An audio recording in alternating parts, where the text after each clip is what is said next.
Hi friends, welcome back to Table Full of Joy, and I'm Cheryl. Today we are making a Southern peach pie or peach cobbler. It's another order that I had from a friend for her Thanksgiving holiday desserts. So we are going to make our pie crust right now. This is going to have to refrigerate for about 30 minutes, so that gives us a chance to do some other things. While that's chilling, we can probably make our filling. And we're going to start off with our crust. So we're going to start off with 2.5 cups of all-purpose flour. We want to make sure that we level our measuring cup while we are measuring our flour. We want to make sure we have the accurate amount of flour so that our recipe turns out the way we want it to. So there is 2 cups. Let's get another half. All right, we're going to add in our 2 tablespoons of sugar. We're going to add in a 1/2 teaspoon of salt. We're going to use our pastry blender, which is one of these little funky things. And we're just going to mix these things together real quick. Just get them nice and mixed. You don't want to overwork your butter in your flour, but you do want to get it mixed in. So it's good to mix all the dry things together before you add your butter. All right, so we have a full cup of ice cold butter. I've got one right here that I chopped up already. We'll get this other one chopped up. You want this to be in small pieces, as small as you can get it, so that when you're mixing this into your flour with your pastry blender, it mixes in a little bit easier. So I like to take my full stick of butter and cut it into 4ths lengthwise, and then I'm going to cut it into 1/3 on the other side, and then we're just going to put this into small dice. Having your butter super cold when you're making pastry is super important.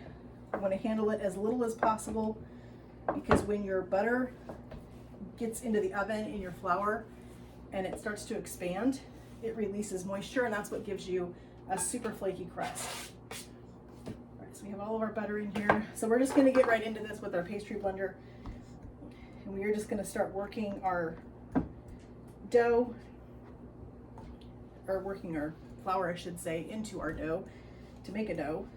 You want this to be about the size of peas. That's about the size that you're looking for with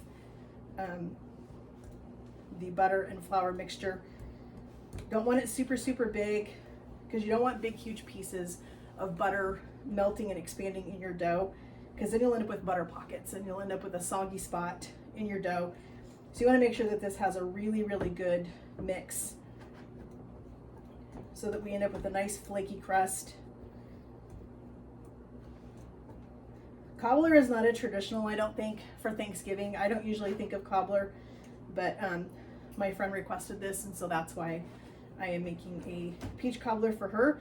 Peaches are not obviously in season here in the Northwest where I live this time of year, so we are going to just use a frozen peach.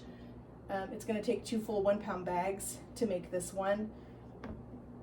To make this easy for me, I'm just using a foil pan that I'm going to put this cobbler into, so it makes it easy cleanup for her, but it also makes it easy transport, and I don't have to worry about trying to get one of my pans back from somebody. So I like to keep these on hand from the dollar store. It makes it easy to transport things when people ask me for certain things, unless they specifically bring me a pan or something that they want their dessert in. I'm just going to use dollar store stuff, and if she wants to have this in a prettier pan when she serves this for dessert tomorrow for Thanksgiving, she can just take the foil pan and set it right into another pan, and to have that prettier presentation so that you don't have a foil pan on your buffet table. These usually will fit right into another casserole dish or something pretty easily. So we're just going to keep mixing this. We're getting there. It does take a little while to do this, so you've got to have some patience to get all the butter mixed in, so that you end up with a nice flaky crust. Gives your arm a good workout, especially for all the yummy food you're going to be eating on Thanksgiving. It's a way to get in a workout a little bit in the upper part of your body. I remember making pie crust with my grandmother, and she could whip out a pie crust in no time flat. She had done it for so long that she was super quick at making pie crust. But we're almost there. We still have a couple little pieces of butter right here that we need to get mixed into our flour. So we're just going to do this really quick. The other secret to this is when you add your water, you want your water to be super cold, because if you put room temp or not really cold water into your flour, you're going to soften your butter, and that's the last thing you want to do.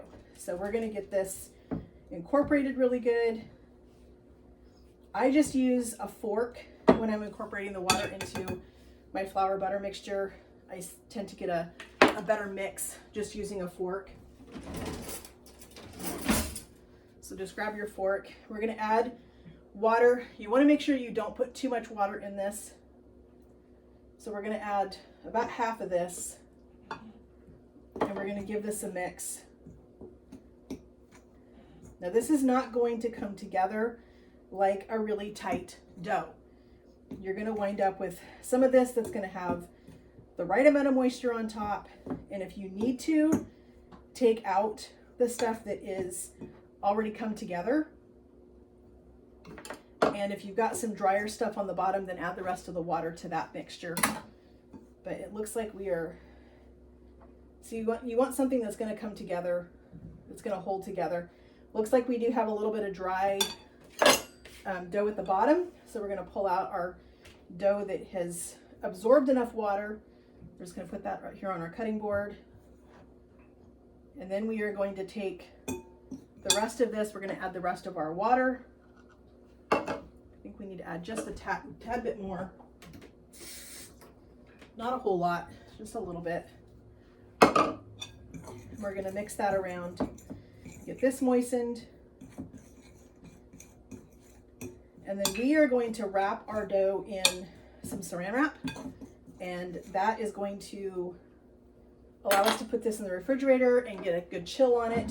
It needs to chill for about 30 minutes. Like I said, that'll give us time to get our filling going so that when our crust is done in the fridge, then we're able to just start rolling it out, get it put into our pan, whatever pan you're using.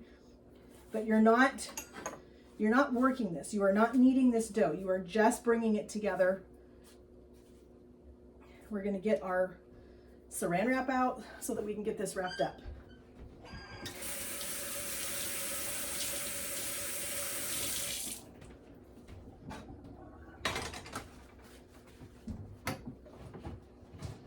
Let's get a piece of saran wrap. Let's get our stuff out of the way so we have a spot to put our saran wrap. And we are just going to put all of this dough right onto this piece of saran wrap so that we can get this in the refrigerator, let it chill for 30 minutes. And in that time, we're going to get our filling all mixed up so that we are ready. We're going to use our saran wrap to help us gather our dough up into a ball or a disc. We're going to flatten it out. Does anybody else hate saran wrap as much as I do? It has to be the worst stuff in history to use. I usually have to have my husband come in here and help me separate this because it wants to stick. Okay, so we have our dough right here on our cutting board. We're going to slide this off right onto our saran wrap.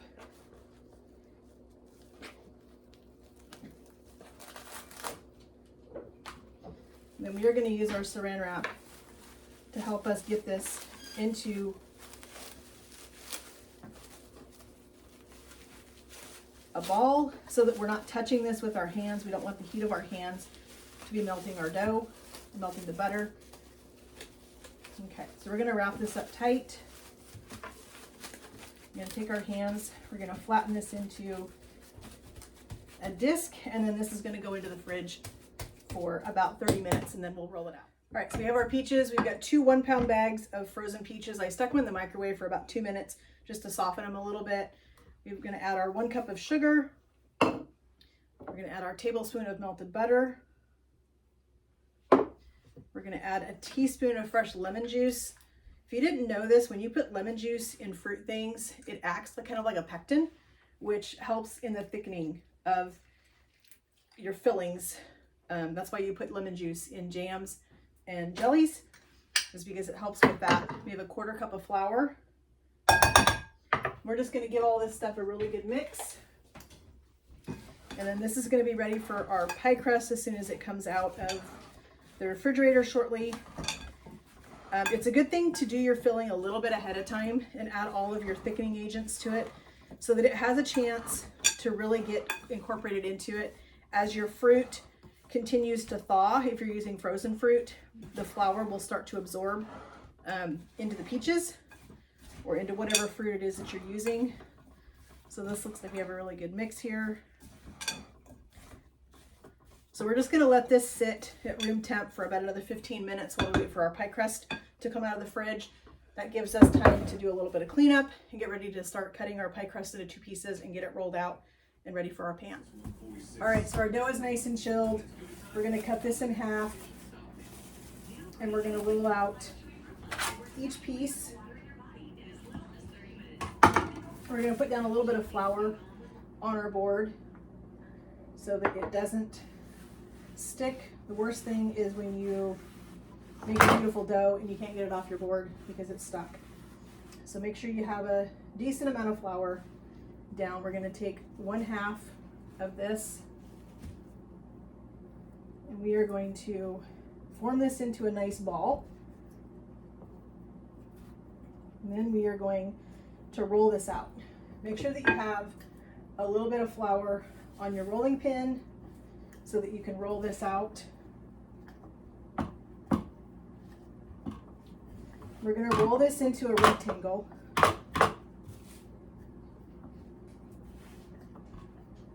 So it's going to fit in the bottom of our baking dish.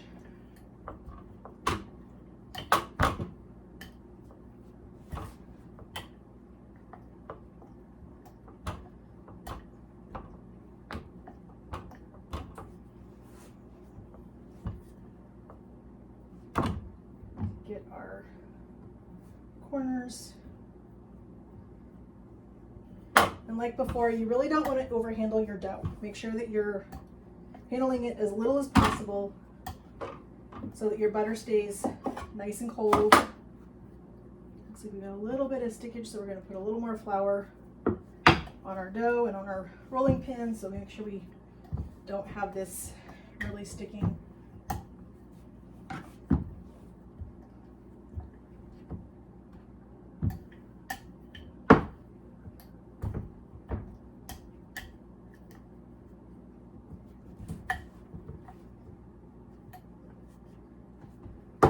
Again, getting a little bit of stickage over here. Just make sure that your dough is easy to move. Use your bench scraper if you need to get underneath it, to loosen it if you've got some spots where it's wanting to stick.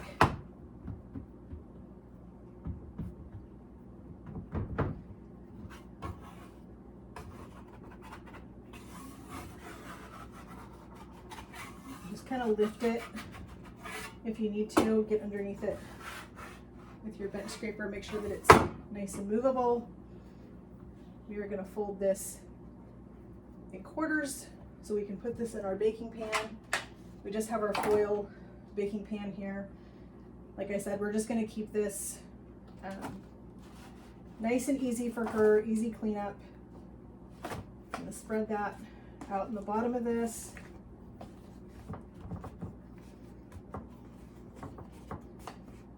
Now this is a cobbler, so it doesn't have to be perfect, because cobbler is actually one of those desserts that you want it to be a little bit more rustic. So we've got our bottom crust in here. Move that out of the way. We've got our peaches. They're looking super good. Let's get our oven preheated to 350 while we finish this. We're going to dump our peaches right in here.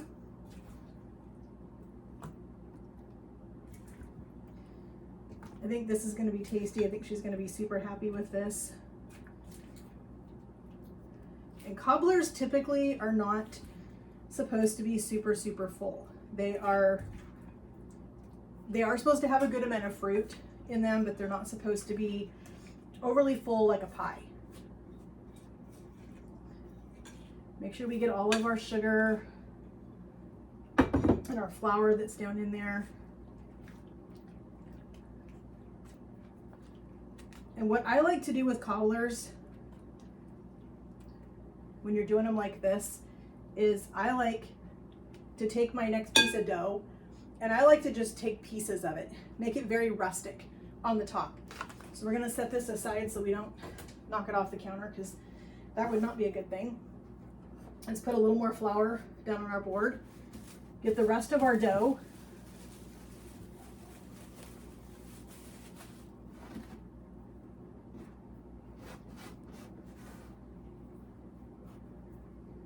I'm gonna give this a little, don't want to knead this too much. It's feeling a little bit dry still. I'm gonna add just a tiny bit of water. I'm gonna put a little water on my hands, because I think it needs to be a little more tacky. So like I said, we are gonna just take this, we're gonna roll it out, make sure that we've got plenty of flour on our board so it's not gonna stick.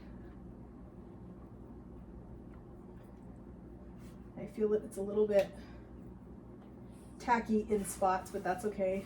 Let's just scoop the rest of our flour up, get that incorporated, and then we'll put some down here on our board so we can roll this out. And like I said, we just need some very rustic looking pieces to go on the top, because you want your peaches to still be visible in this.